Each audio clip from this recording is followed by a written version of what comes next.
Hello and welcome to my channel and welcome to 2026. But before we get far into the new year, let's take a look back at stuff that I made last year. So I hope you enjoy some of the projects that you found to be your favorites in 2025. Another upcoming episode. Now here's another fun way to make more flowers. I just took the raw edging of that satin that I had. As you can see, it's all just, shabbied up. I don't know what to say. It's very raw. And I said, instead of throwing this out, we're going to use it, of course. And this becomes either a flower or a medallion, however you want to call it. But I think that raw edge is absolutely beautiful, especially if you're doing shabby chic spring decor. And again, you can use this as a brooch, or you can use any of these designs that I have here that I'm sharing with you. You can use it as a brooch. You can use it as shoe bows or shoe decorations. You can use this in so many different ways. You can add this to any part of your decor. And it's just so much fun to be able to use what you already have on hand and save money along the way.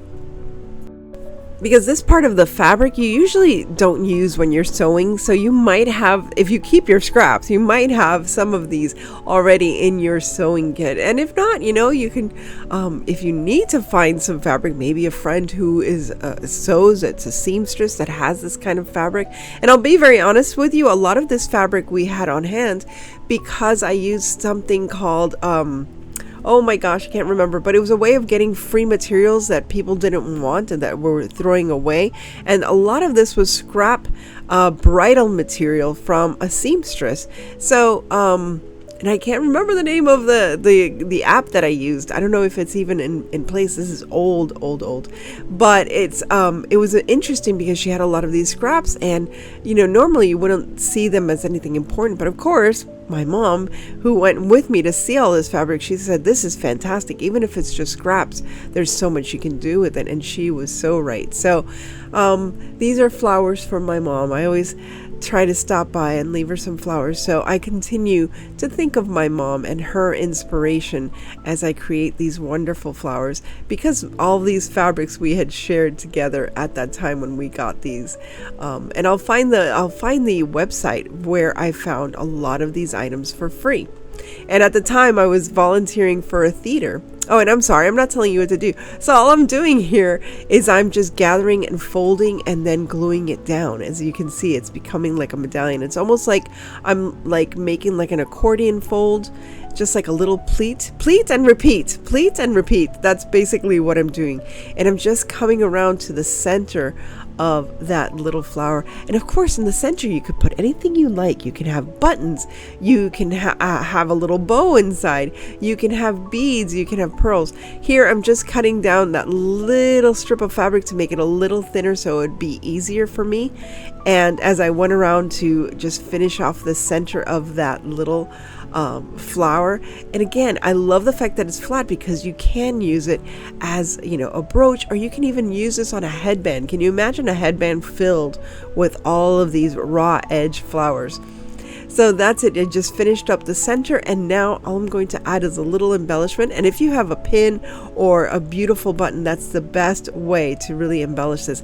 But I had this old chain that had these like light green pearls, so I thought this was such a beautiful combination for this. And besides, the chain was broken, and I just used this as best as I could and affixed it right to the center. And there we have another little flower in just a moment of time. And again, if you're home and you're watching a movie, this is the best way to craft, because you don't need a lot of stuff. You just need a glue gun, a scissor, a candle, and some scrap fabrics, and of course any kind of embellishments that you already have. A little antique gold button embellishment right to the middle, and it looks just fine. So again, learn from me. Don't use a rubber band if you're going to glue the center. If you're going to sew it, it's a perfect way. It will work just fine. But here it is, and I think it looks just fine, even with that little boo-boo. Here's another wonderful way to use satin. Now, this one is around 4 inches wide and probably 12 inches to 18 inches long. Now, what I'm going to do here is I folded it in half and folded it in half again, and I'm going to create my own little petals. Now, as you can see, it's just about 2 inches wide, what the part that I'm going to use. And with this, I actually was able to use both sides, because once I cut it up, I cut up the other side as well so that I can use that for the continuation.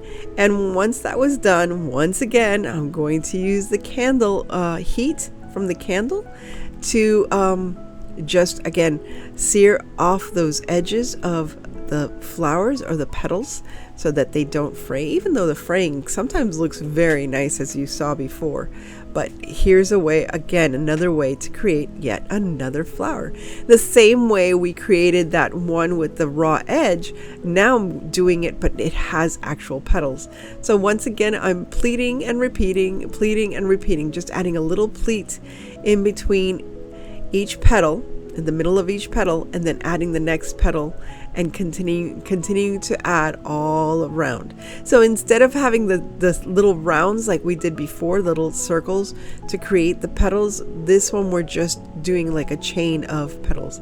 So this piece of fabric is probably around 12 to 18 inches long. Again, it all depends on how big you want your flower to be, because if you want, you can just have it as I showed you there with that first level. But now we're going to add more circles, I don't know, not circles, but more levels or more petals to seal off the center of that flower. And once again, adding an embellishment right in the middle. This sometimes feels like it's repetitive, but it's good to see different ways to make your silk flowers so that you have a variety. Just like in nature, there's a variety of colors and a variety of styles. Now here I'm creating my own little embellishment for the center with that backing and a flat back crystal, and there you have it, another flower to add to our garden.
galoshes at the thrift store for only $3, and I couldn't pass it up because I've always loved those galoshes that are filled with flowers, and I thought I was going to create my own. But dinosaurs don't fit in my decor for spring, but these bright, happy little yellow wellies, I guess they're called wellies in England, but they're galoshes here, or I don't know, what do you guys call them where you're from?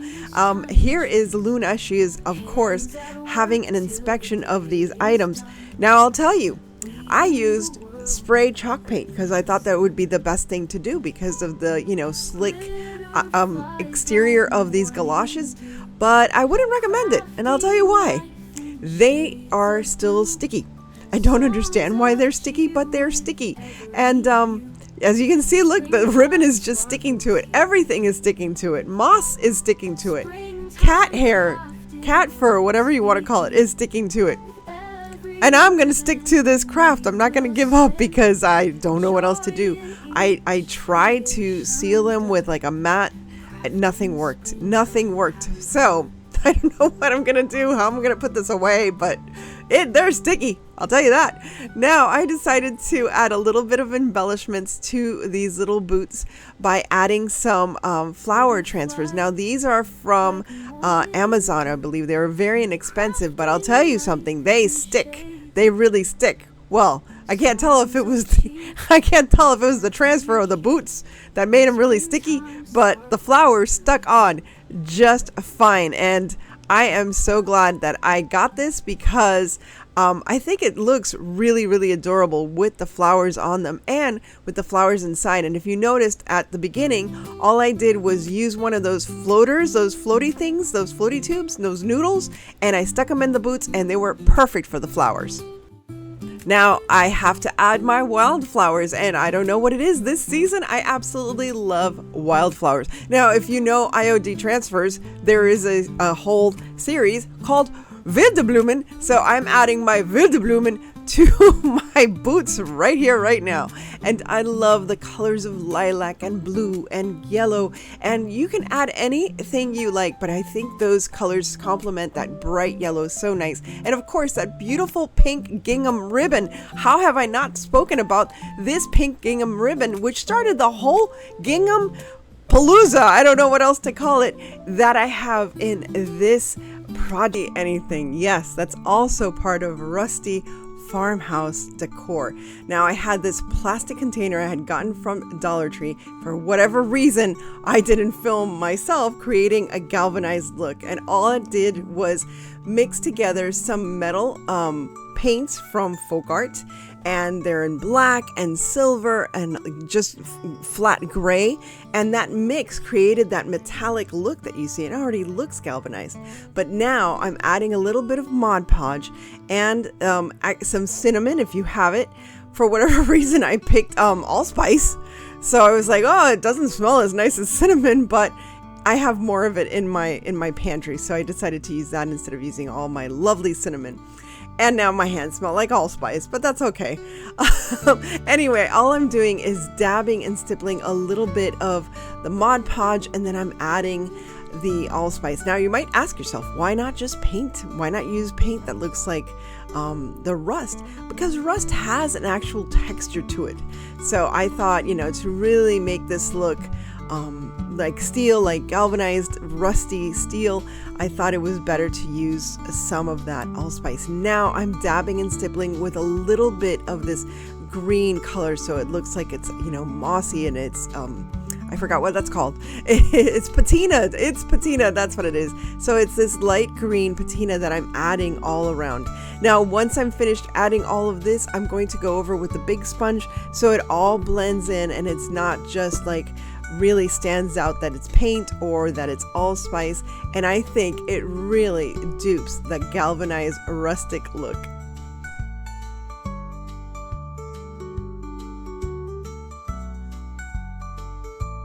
It ain't farmhouse if you don't have. Oh yes, they had crowns, but they also had these wonderful clearance bags, which I'll show you in just a moment. So this is the bag of flowers that I got at Chance, and it was only like $2.98. These are florals I already had. The ring was also from Chan's, and I think it was like $1 or $2. It was really inexpensive. So you have to look around for their clearance stuff. Now this styrofoam is from some kind of packaging. I keep all my styrofoam. It's better to reuse it than throw it away. So here I decided I wanted to create a harvest moon with those beautiful orange florals. So Chan's warehouse apparently is near the warehouse district. Of course, that makes sense. And they're suppliers of like silk flowers and everything you need for decor and design. What I wasn't told is that there's a Christmas section at Chan's. It's in a complete different building. So I'm going to have to go back to Chan's and visit their Christmas section. Now, after I secured the styrofoam with tape, I'm going to cover it with that coconut stuff. Coconut? Is it coconut? Yeah, it's coconut. Like the outer part of the coconut.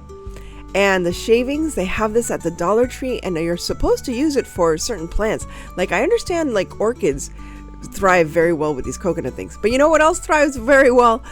Me creating stuff with this coconut stuff, because it's so inexpensive. If you go to Home Depot, it's very, very expensive. So here I am covering my whole moon. I'm covering my moon with my coconut. And, and then I'm going to start with my florals. Luckily, I keep everything from the year before, so here I'm just pulling off all of these wonderful autumn leaves. I know, it's July, or it's June actually still. We're not even in July yet, and I'm already thinking of autumn. Listen, I have to take this the spontaneous volunteer training because of hurricane season. Because United Way is one of the first responders in times of disasters, we have to be trained to manage the volunteers, because all of the other municipalities and everything else, they're managing everything else in an emergency. The best thing we can do to help is manage volunteers that come and resources. So any donations that come to us, we are in charge of keeping an inventory and managing it, and also reaching out to our sponsors, our corporate sponsors and partners, and also reaching out to the communities that we help to find out where the need is greatest. So that's why I had to go through that spontaneous volunteer management training. So it was interesting. It was fun. It's kind of scary, but it's kind of nice to know that United Way is at the forefront, helping to get the troops ready to go and working out there. So that's one of the reasons I hate summer, because summer is peak hurricane season and I'm always freaked out about it. So enough about that in my story time for the week. Here let me tell you about these roses. So I think originally each rose would probably cost anywhere between $7 and $8. They feel real. They feel absolutely real. I don't know if it's velvety or they have some kind of rubber. It just feels like real petals. It's amazing. They're absolutely beautiful, but none of them had stems. And I thought, this is absolutely perfect for a spring, going into summer, going into fall kind of wreath. And I absolutely love all of these autumny colors. I love these beigey white leaves, these maple leaves. I think they are such a nice contrast. And those little white pumpkins. I think all of this works together with this wreath. I hope you like it, because I really enjoyed doing this. And I have to be honest with you, I didn't start crafting for this video until like 7 o'clock at night on Friday night, because I was that busy. I've had a lot of events during the week and I haven't been home. It's been crazy. And also say a little prayer for Manny. Now he's sick, so say a little prayer for my brother Manny, but he's doing fine. He's okay. So now there's one thing missing from this beautiful wreath, and I was thinking to myself, I wish I had a silhouette of a black cat. But no, instead I have an actual black cat who brings her magic to all of my crafting. And when she says, "Mama, it's time to stop and just, adore me and pet me," this is that moment. So this is time for us to say goodbye to my beautiful autumny summer wreath and to beautiful Kuru. And I'll show you how it looks at the final reveal. But say hi, Kuru. The beautiful Kuru takes center stage yet again while I try to, salvage this little birdhouse. So I found this birdhouse in the garbage, and I didn't like the red paint. And look at how lovely somebody painted this. So I'm sorry if you did this. I am so sorry, but I mean, it's lovely, and I'm sure you did a beautiful job, and it was probably a lovely gift for someone, but I'm going to fix it up for me. And Guru told me to do this, okay? So blame the cat. If anybody, blame the cat. She was like, oh, I don't like that. No, she wanted me to paint it gray. I'll be honest with you. I painted it gray because I had the sense to paint it gray, because I thought maybe that'll help cover it up, but I didn't like the gray. So enjoy the gray while it lasts, because it's going to bye-bye. So if you know me, you know that I always tend to lean towards green. I don't know why, but I do. But in this case, I didn't know what the heck I was doing, people. I woke up this morning, the morning of this video, at like 7 in the morning to come up with other ideas, because I wanted to do something more than just the wreath. And I had this in my stash for years that I picked it up. And I said, you know what? Let me just get it done. Get her done. Remember that? Get her done. Anyway, so I'm getting it done. And I'm just like, I have no idea where this is going. It's early in the morning. Haven't had my coffee maker broke. Oh, so I'm just gonna power through this crafting. Let's power through this crafting. I did eventually take a noon break, had my lunch, and I'm now doing the voiceover. So I had this tile. This is from the Dollar Tree. These faux copper tiles are from the Dollar Tree. Had it in my stash. Said it's time to use everything I can use that it's in my stash. I'm really trying not to buy new stuff unless I find it super cheap, like I did with those flowers. And here I am just going to affix that beautiful design that's right there in the middle to the top of my house, because I really wanted it to look like a rustic kind of copper top. And I thought this was absolutely perfect. So I'm just bending it over the side so it'd be nice and covered.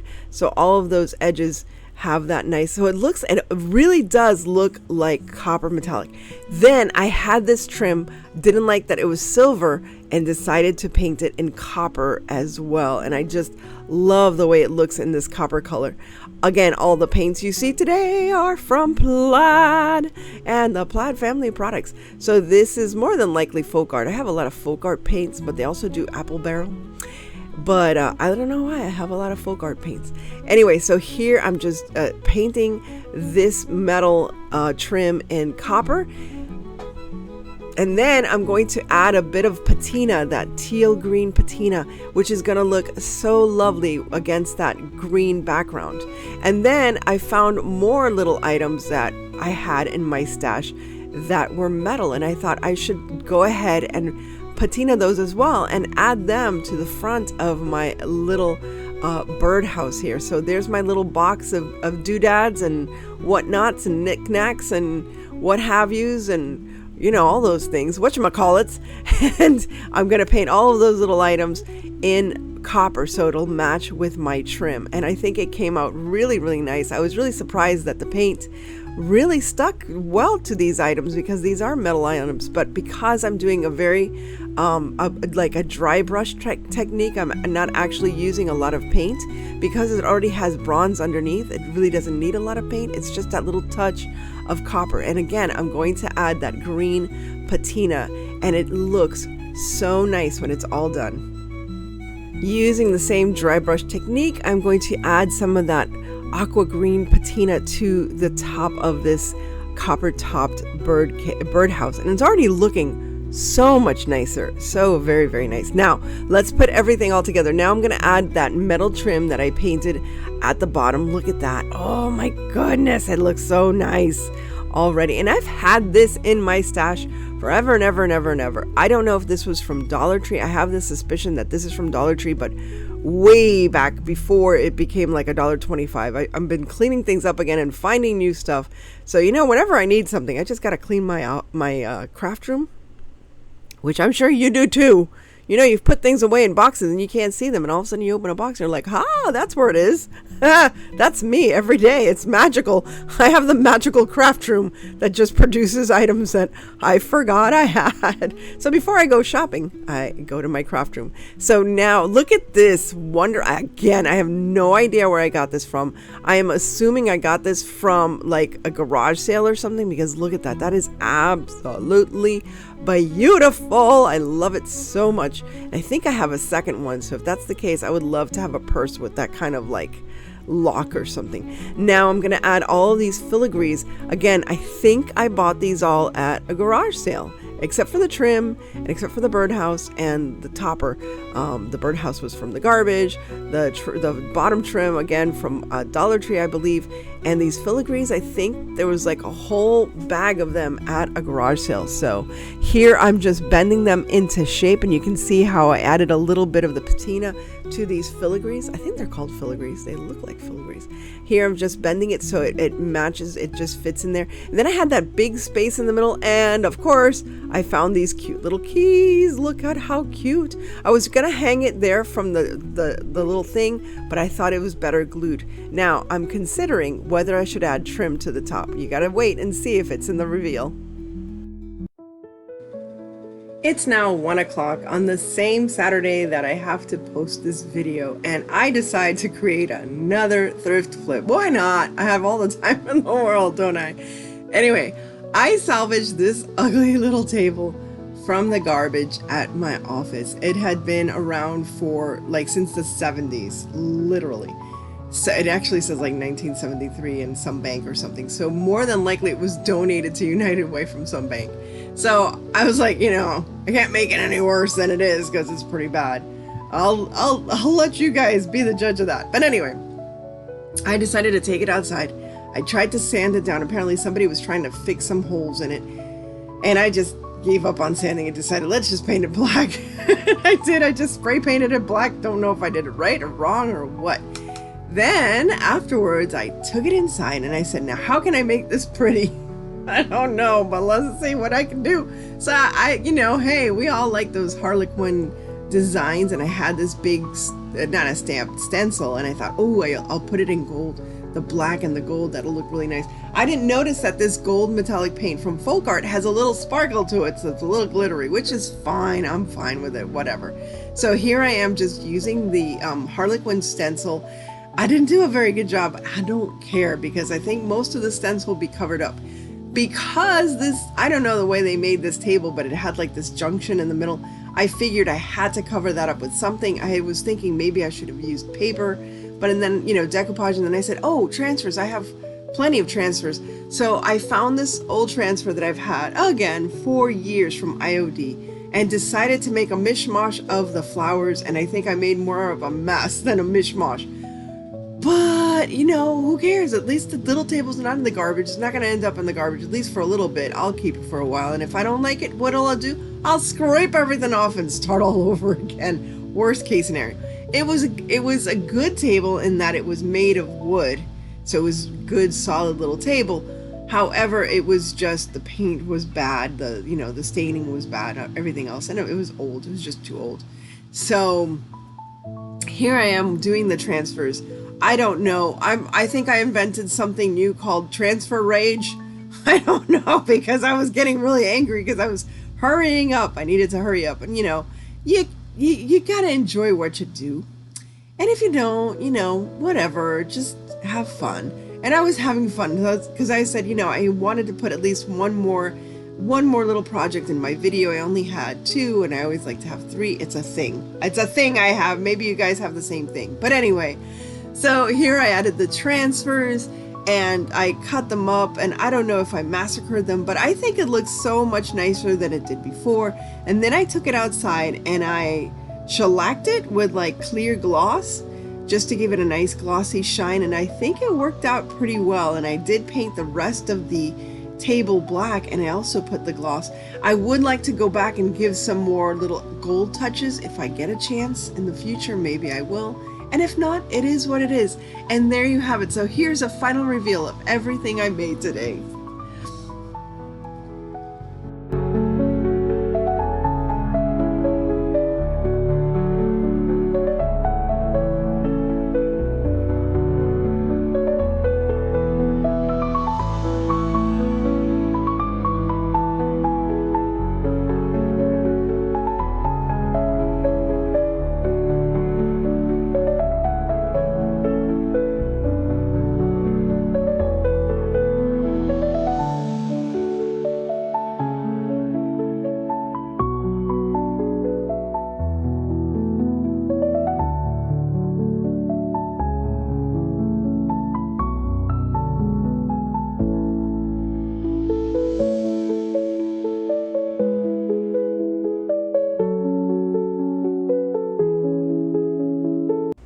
Now, I have to thank my coworkers who always help me collect any kind of items that I need for crafting. And since we do have a lot of events at work, wine bottles, Prosecco bottles are very easy to come by. So they always help me out. So thank you so much, ladies. And this is for you.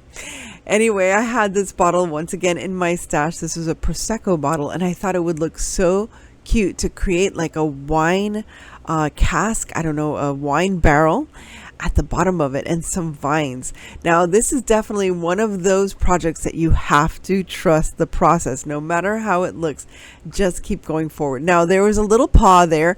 That was Luna adding a little bit of her cat magic to this project. She just wanted a piece of that foam clay for herself. The foam sheets, I should say, not foam clay. Now I'm taking the clay that I've measured out, and I'm just going to add some wood striations. I don't know what else to call it, but yes, to make it look woody. And all I'm doing is just dragging. Sometimes I drag a little razor, and sometimes I just drag the end of like one of those clay tools. You can also use what you use for the Cricut. And now I'm just adding a little bit more color. So I mixed a little bit of brown, a little bit of black, just to give it more dimension and just really make it look woodsy and old. And right there I was like, oh no, I made a mistake. Don't worry about it. Trust the process. Trust the process. So all I have to do here is just add some more brown and spread out the black, and it all works out in the end. The most important thing is to remember that, the wood is natural and it has all different colors in it. So don't worry about it. Just keep going forward and add and take away, and you'll get there. You'll see. To truly make it look like a wooden wine barrel, try saying that 5 times, I cut out the planks from my faux wood, which is of course my foam sheets. Again, foam sheets like the ones that I used for my Halloween Christmas gingerbread witch's hat from last week, and here's a link right here so you can check that out. When you do this, of course, I'm going to suggest that you paint the sides of your wood plank as well, so they don't stand out, so the color doesn't stand out. And what I also did was I did paint the bottle so that the underneath where I'm gluing the planks, you won't see clear glass. You'll just see like the dark brown color that I put. At the top I put a light brown color, painted the glass a light brown color. Now I am using foam clay once again. I received this through Amazon. Look at all the wonderful colors, and it really helps to speed up the process to already have a foundation color. So I made all of these little grapes, and all I did was literally like cut them off and just roll little grapes. Plenty. I wanted to have at least 3 clusters of grapes on my glass bottle. What I'm doing here is, because it's this light purple color, it's pretty one-dimensional. So I mixed up a little bit of dark red, a little bit of purple, a little bit of brown, and that's going to really shade all of my grapes to be a little more natural. And I really like the way it came out, because the grapes, of course, look a little richer with that, look at the difference, like with this deep burgundy color, because it makes sense to make, your dark red wine. Now, I also made some little leaves, and I understand that they're oak leaves and not grape leaves, but I used the same mold that I used last week to create some leaves. Again, I'm using my colored foam clay, so that it at least has a foundation color that will help me enhance the color of the little leaves. Now I made this olive green color paint. I just mixed together some of the paint that I had and made a mess of myself and my nails, and this is how I colored all of the leaves so they would have a more natural look, and also so that it wouldn't clash with the grapes, now that the grapes are a more toned down, natural looking color. Now, once I have all my leaves ready, it's time to start gluing my grape clusters to the glass bottle. I got so excited to get done with this project that I literally glued all the planks, but it's just very simple. Just glue the wooden planks to the bottom part of your bottle so it looks like it's actually a barrel. Now I'm going to create, again, from the foam sheets, I'm going to create the metal belts that hold the bottle together, or hold, I should say, the wine barrel together. It's very easy to do. You just take some foam clay once again, and they do have silver foam clay if you want it that way, but if not, you can just paint it yourself like I did here, and it looks really, really nice. Now I was hoping that I would get done with the rivets, but I forgot the rivets, to tell you the honest truth, and now that I'm looking at it, it would look cool on that silver to put some wine rivets. Now, of course, I'm making some vines. We need some vines from which these beautiful grapes are going to be hanging off of. So here I'm just putting my vines all over the top of this bottle. Now I have to tell you, I painted the top of this bottle a lighter brown, like a beigey brown, and I went back in and I added a little bit of texture and a little variation of color so it wouldn't all look like, just painted today. I wanted it to look like it's vines that are wrapping around, the side corner of a house or a cottage that's been there for hundreds of years already. So here are all my vines. Now let's start adding all of those wonderful looking grapes. Of course, they're the centerpiece, but they're not the only ones. Just in any kind of collaboration, it's always best to share together. So the vines go first, then we'll have the grapes, and then we'll add the leaves last. Now, I don't know if that's the correct procedure, but that's what I'm using today. If you use another organized way to craft, or do you just do it as it comes, as you're inspired, or do you follow a specific process with your projects and creations? I have to say, I did have a little bit of nostalgia playing with that colored clay and working on this project, because it reminded me somehow of being young in art class in New York City, where I grew up. And I remember when they would let us play with Play-Doh. Oh my goodness, that was so much fun. But I don't know, other kids were just squishing it around. I was trying to make miniatures, believe it or not. I would make miniature little cakes out of clay and stuff. It was really funny. So I guess that love continues, because as I am building this cute little cluster of grapes, I'm adding dimension, I'm adding color, and of course just movement by the way these grapes are just hanging down. They look so nice. I hope you think they look really nice as well. So working off of the vine, I'm going to continue creating other little clusters of grapes that are going to be on this bottle. And I do want to note that the bottle itself, I tried to, of course I painted it first a basic color of beige, but then I went on and pounced different colorations like you would see in a crumbling little cottage somewhere near a vineyard. I think that would be so cool. So this part is funny, just adding grapes. And this is a great craft to do with your kids, because as long as you handle the glue gun, you can always have them make little grapes, bigger grapes. Remember, you don't have to keep them all the same size, because they don't come the same size in nature itself with the clusters of grapes, I'm sure. So have fun with this process. Share the time with somebody. Maybe this is a great way to just chit chat with a friend and catch up with them, or with your own son.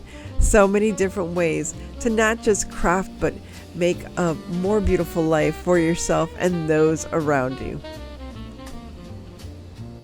This truly would be a fun way to spend an evening, having a glass of wine and sharing with your friends. So yeah, plan this out. This is a great night in. Now, once I've finished adding all my leaves and my vines and my grapes, now I'm just going to do a staining gel, just to enrichen the color. I don't know if that makes any sense, but I always like to add a little staining gel, or if you have an antique wax, that is good as well, because it does bring more richness to the coloring and everything.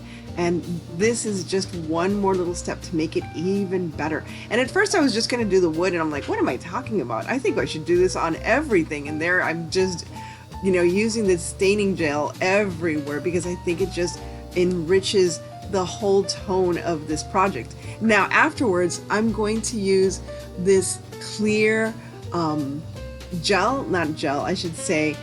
clear coat, and it's a very glossy clear coat, and that really finishes off this project perfectly well. And I think you'll agree, it looks like something that you would find at one of those like upper level little boutiques or something. So again, this is a wonderful little idea for any kind of wine aficionado that you have in the family or as friends. I think they would really enjoy having this as part of their collection, and especially if it comes handmade from you. Now for this project, it's gonna be hard to not say it's not the cutest of the three today. I am so in love with this, and I want to sit here and make a whole bunch of these and make them as gifts for my friends. So what I am starting out with is just, it could be a paintbrush handle, whatever, and I'm going to create my own little wine glass. That's right, you heard me right, with UV resin from Let's Resin and a little bit of clear glue, believe it or not. Watch this. This is like magical, people. So I am trying to lower the viscosity, that's right, big word, of the UV resin, and it takes that much, that little drop. Look at how it changes the viscosity of this resin. Why do I want to do this? Because I'm going to be rolling my my resin on that, look at that, on that paintbrush holder, or that silicone holder, because I need to rotate my little cup as it is hardened by the UV resin. If not, it's going to drip all over the place, and you'll see in just a minute how I added too much resin, and this has to be done in layers. So I added a little too much resin, and it did drip a little, but it's okay. I had enough. See how it dripped? Because I added too much, and it wasn't too viscous. Or it was too viscous, I should say. And adding that clear glue lowers the viscosity, so I can do things like this. So as you can see, I am just rolling. It's almost like, you watch, people who work with glass and they have to blow the glass. It's almost like that. You have to keep twirling it around. And as you can see, once the UV resin gets to those little drips and drops, it hardens, and I can just move it out of the way. Now, this was the hardest part, was removing the resin from that handle. And again, you saw how I put the saran wrap on the handle so that I am able to do that easily. Now, it was a little rough inside because the saran wrap wasn't perfectly laid out, but that's fine. It's just going to work fine. And now I had to even out the top of that little wine glass. Can you imagine? I'm creating my own little wine goblet. Now for the stand, I am using this Cachabon, I think it's Cachabon, molds, and just to add a little bit of to these earring molds, these UV resin earring molds, just a little bit of UV resin to create the stem of my wine glass. This is so much fun. Oh my gosh. Okay, now don't get mad at me. I had to take my gloves off for a moment. I had to first sand down the edges of the little glass, and I just wanted to coordinate and see how the pieces were going to add together. So really in this step, I wasn't using a lot of the glue, or the resin, I should say. I am going to use the clear UV resin as the glue for this little wine glass. So now I'm going to add the stem, and again, I'm not really touching the resin directly, but regardless, I should have had gloves on just in case it dropped on me. If you are using resin, it's very easy to take off of your fingers. I am not touching the resin there, but it is very easy to get off your fingers just with a little bit of alcohol. So I always have a little spray bottle with alcohol and some wipes with alcohol. Now I'm adding the stem to the stand. I guess you call that the stand, the bottom of the wine glass, as you can see here. And I am doing it while I am exposing it to the UV light so that it hardens quickly, and I can stand it up in just a few seconds. I'm telling you, UV resin is fantastic. Again, just take precautions. I do wear a mask every time I work with resin, regardless of how small the project is, because I just don't want to expose myself. Now we need some wine in these wine glasses. And again, remember to wear your gloves. I forgot to do that here. But all I'm doing is adding a little bit of wine or UV resin in the little glass, and now I'm going to mix purple and red dye to the UV resin. First I added purple and it was like, oh my goodness, it's too purple, it's too dark. And now I'm adding a little bit of red, and that was just the perfect combination. I should have done this in a mixing bowl first, a little mixing bowl, and then added it to the glass, but it worked either way. I did clean the edges of the glass, as you can see here, with a swab, a cotton swab dipped in alcohol, and it worked just fine. So now all I have to do is expose this once again to the UV light so that it'll harden and it'll look like there's wine inside of this wine glass. I'm really so happy with how this project is turning out so far. So now this is the reason I'm making this tiny teeny little wine glass, not just for the fun of it, although it was fun and it's adorable, but because I thought it would be cute to make a Wine Aficionados Christmas ornament, because it's still July, so it's Christmas in July. So I thought this would be a fun, rustic little wine ornament or charm, whatever you want. You can even use this. Wouldn't this be lovely when you see it at the end? You'll see it at the end. I think this is even cute, like instead of using a bow, putting this on a bottle of wine. Oh my goodness. Like as a gift for someone, oh, they'll love it. If they like wine, they'll like this. I think they will. I like it anyway. So what am I doing here? I'm using one of these wood slices that I had left over from when I bought them for 90% off at Hobby Lobby.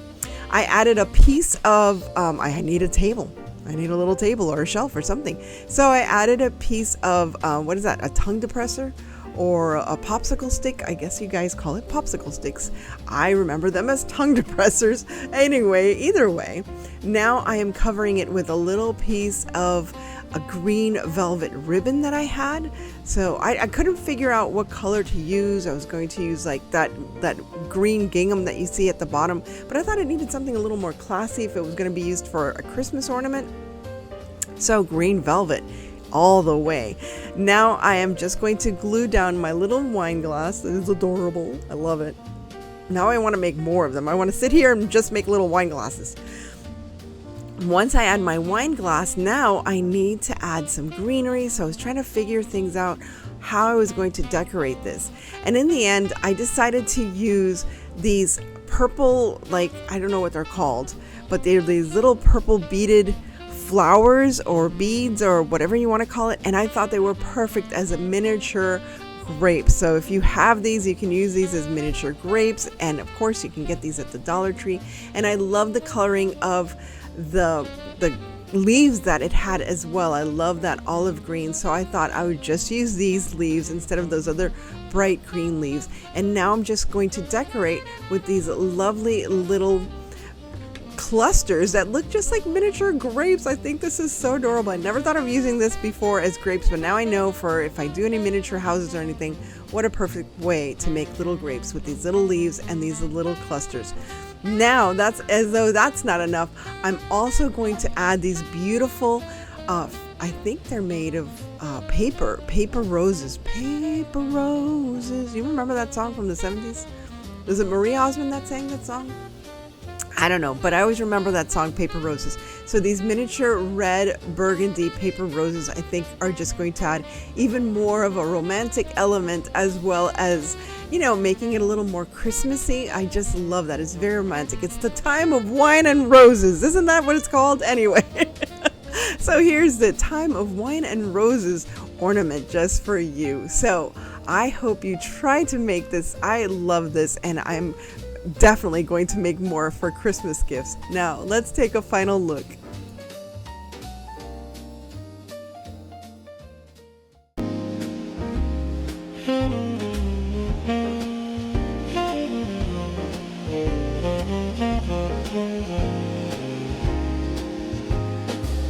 A pair of scissors, a roll of twine.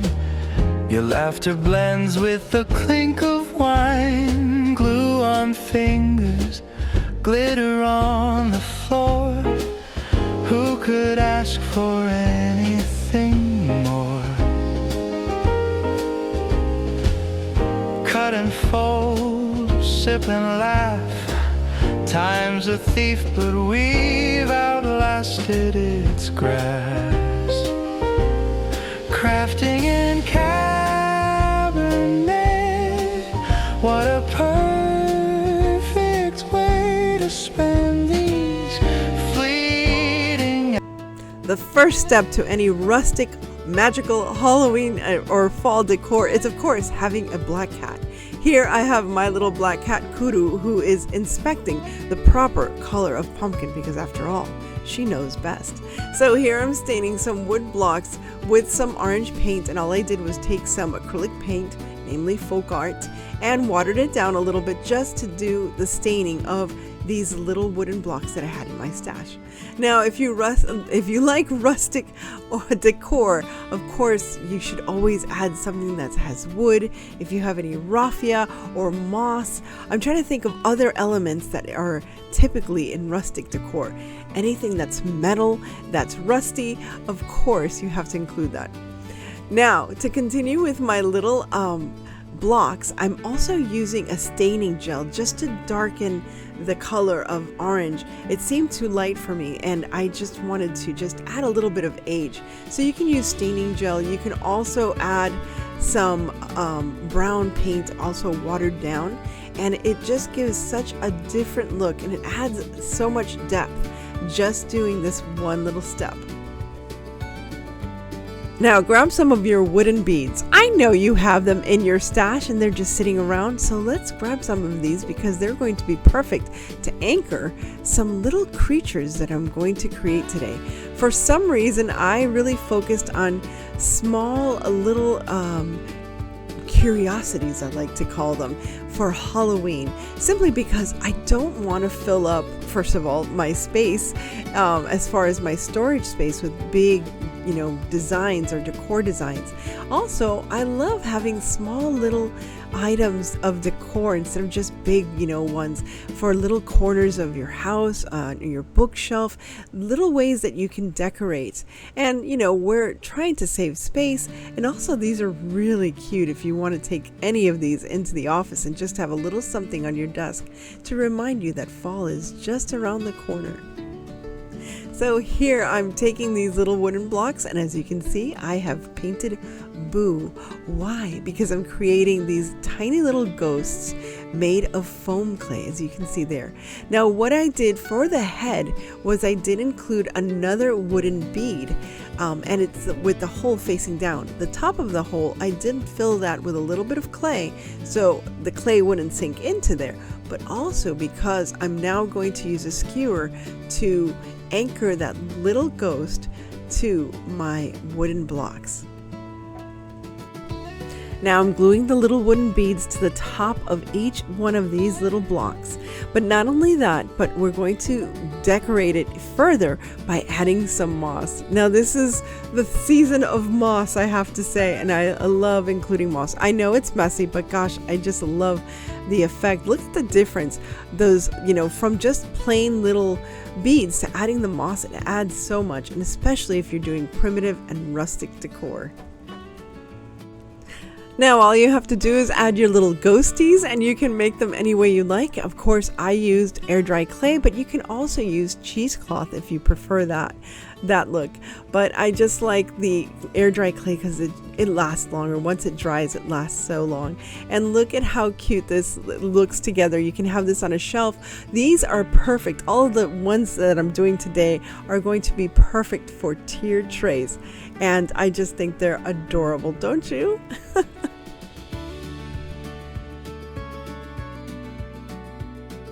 Now I had this mini little cutting board which I was using to try to learn how to use one of my engravers, my wood engravers, and it didn't work out too well. So I decided, well, it's time to upgrade this, and the first thing I'm doing is using that gel stain once again and darkening the color of the wood, because obviously if this is for rustic or primitive decor, it should have a richer color of wood or something darker and deeper, especially for the fall.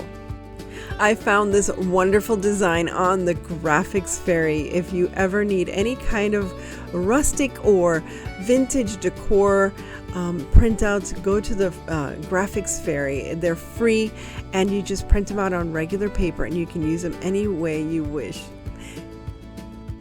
Now, once I've measured out, and it was wonderful that I had those grooves in that little cutting board, now I'm just adding some Mod Podge from the Plaid family of products, and I'm actually going to let it dry and use my tiny little iron on this tiny little cutting board, because I love the effect that it has no wrinkles whatsoever.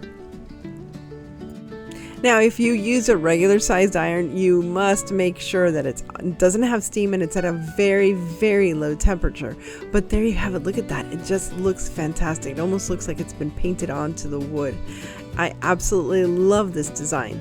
Now, of course, I have to add some embellishments. I have this wonderful raffia bow and some leaves, and that's all you really need for any kind of rustic decor. And I love the primitive look for fall and Halloween. I did it last year, and I am going to enjoy working with that aesthetic this year once again. I like to build upon my collection instead of moving right away to another decor idea. But I will be sharing other styles that I like as well, so stay tuned.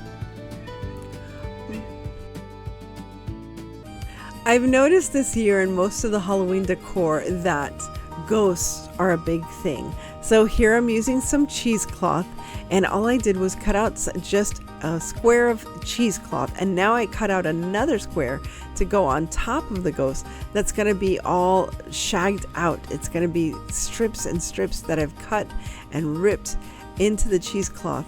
So the first layer is complete, and then the second layer has all of these rips.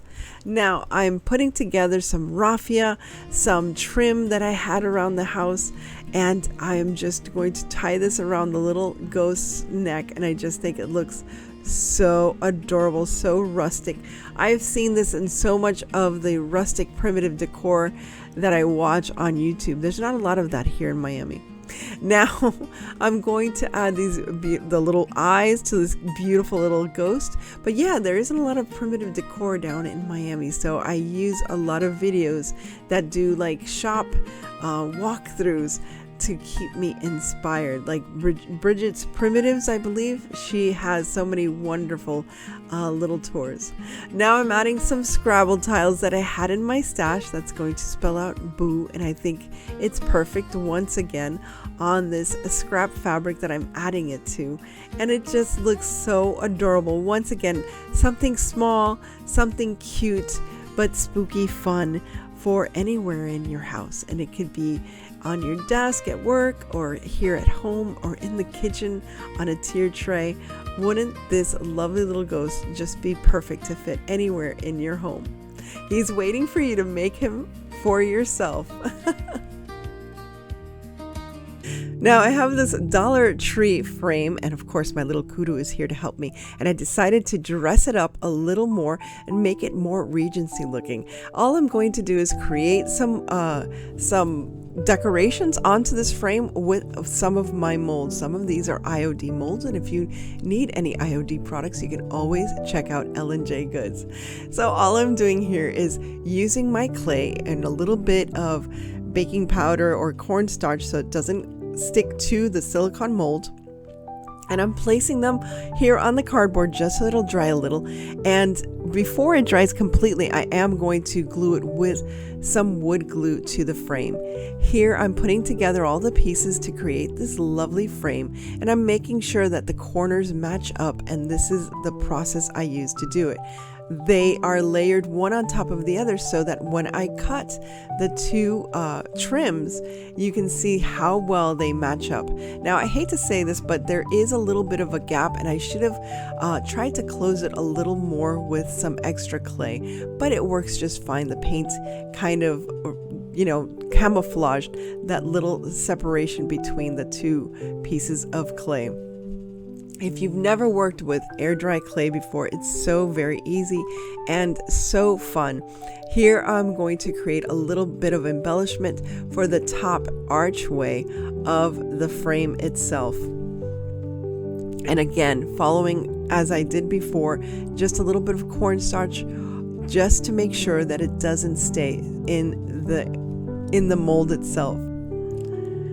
Now, this frame also went through a couple of color changes. I had started with a light green, and then I decided on this deeper, darker green to make it more cottagecore. The Bennetts, which is the main family of this story of Pride and Prejudice, they live on a working farm. Now, the father is a gentleman, not necessarily a farmer, but it does have a productive farm that they are managing. And I thought this would look so lovely in their parlor or their sitting room or what have you whenever they have guests over. Or maybe this is sitting beside Elizabeth Bennet's desk, and maybe it's just a silhouette of Mr. Darcy. But she's not really sure how she feels about Mr. Darcy. I wouldn't either after their first encounter at that dance. But you have to watch the film to see what else happens, as well as the final reveal. Since I already had the fabric scraps out in this color scheme, I decided it would be nice to create some primitive flowers. It is still, we're almost done with spring, but I love summertime flowers as well. And here's a wonderful way to make some fabric flowers. You know, I love to make fabric flowers. So what I did here was I made circles and then I folded them in 3 to create the petals. Here I am folding it in 3. There you go. And now you just cut to create the petals. And I'm so sorry I'm off camera, but there you can see how I fold it. And then I just round it out and cut so that you can create your own petals. And look at how cute that comes out. Now you can sew them together and that's just fine. What I did was I kind of gathered it in the middle just to give it a little bit of like life, and burning myself here, so this wasn't the smartest way to go. But I thought it looked cute. But what I would do is, I think it's smarter to just gather it with some, with just needle and thread. That's the best way to do it. And of course, you're going to finish it off with a cute little button. And I had a cute little white button. And you can also use wooden scraps, or if you had any wooden stars, for example. So here I'm making another little star with the blue gingham. And if it's not cut completely, just make the cut so you can see all of the petals. Now again, I just turned these around. What I did was put a little bit of glue in the middle, and this time, since I was working with I guess a heat resistant or glue resistant top, all I had to do was, you know, just plop it over and do all the folds. So this time I didn't burn my little fingers, my fingies. I didn't burn them. So now here I'm just adding the top flower. So you just layer the flowers and of course color coordinate. And here I am going to add a little rustic wood star. So that's one flower. Now let's see another easy way to make a flower with your scraps. So if you have any leftover scraps from making your banner, all you're going to do is get one of these, and you have this, I know you do. You know your ribbons, the top of the ribbons, the ribbon rolls that you have, the spools I should say. Many of them, they're probably falling off, or you're probably done with the ribbon already. Keep the tops, because number one, they serve as great ways to just have a circle on hand whenever you need a circle. Don't you always need a circle somewhere? And they're just perfect to measure out a circle. But you can also create these kind of pom-pom flowers.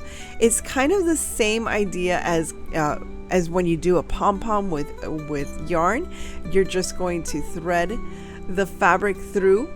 And don't worry about the fraying of the fabric. The more frayed, the better. It looks so good. Now, once it's all done, you're going to secure the middle with a big button or a big piece of wood or a star or whatever on both sides. Put a button on either side so that it's nice and secure, because we're going to cut the ends. And it's such a cool effect. So all you have to do now is cut the ends the same way you would do as if you were doing a pom-pom. And just cut the ends, and then the hardest part is removing it from the circle, from the cardboard circle. With this one, I got a little bit of glue stuck to the cardboard, and that's what made it so difficult. But I made another one with red, and I was able to push through the middle part, the part with the buttons in, and it went right through, and it didn't have any problem sticking to the cardboard. Now for this one, I decided to use a little heart, and I could have used a little star on the inside, but I thought it was cute to have a little red heart on the inside as well. Now, as an extra bonus, I'm going to add Mod Podge Stiffy to the other flowers that I had already done. Had I been smarter, thought ahead, I would have done this as the first step, because the stiffy helps to stabilize the flower and let it stand up on its own without being so floppy. And I love the fact that I can just add this at the end and just stiffen up this fabric. Look at this, look how nice it is. Now you can use this in so many ways. You can make them as brooches.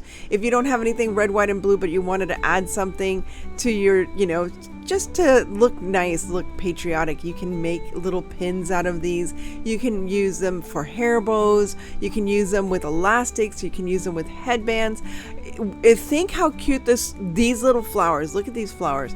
Think how cute that would be on some overalls. I think that would be adorable. If your daughter has one of those little denim overall dresses, make these into little pins. You can add it to her overalls, and then you can just take them off after the season. And now you have an idea. You can do the same thing for Halloween or any time of year. I think these are just so adorable. Now I'm using some more scraps and just rounding out the edges to create little leaves. I just thought this was so cute. And there you have some little leaves. And like I said again, that Stiffy product from Mod Podge is fantastic. If you're interested, oh, and there's a cat. Yeah, we had a cat distraction there. It wasn't a catastrophe, thank goodness. She just was curious as to what mommy was doing with all the scraps she was playing with. And here you see that I'm just adding it to this white headband, and it's going to look absolutely adorable. So I hope you try this out for yourself.